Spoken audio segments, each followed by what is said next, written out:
Entendeu? É tipo trem mesmo. Será que o nosso tá errado? Aí a gente vem ali. Acho que o nosso é 15, hein?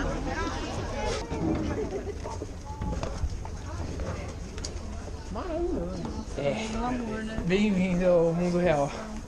Poltrona.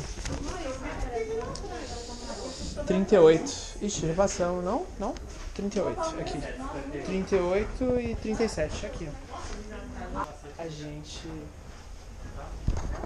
veio pro mundo real agora. Triste.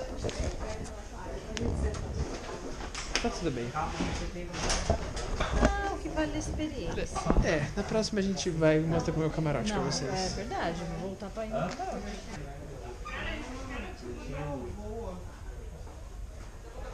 Tô um pouco chocado.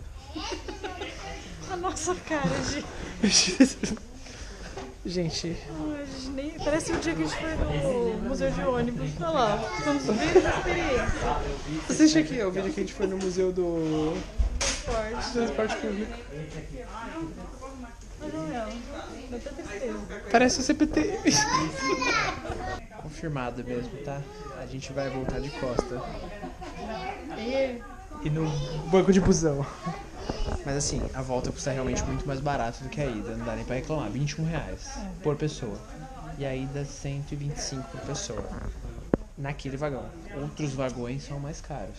É assim, a gente não tem o modo economia de viagem, né? Mas se tivesse um pouco a mais, teria vindo o lixo no ida e volta. Então é isso, fica a dica pra vocês, fiquem atentos.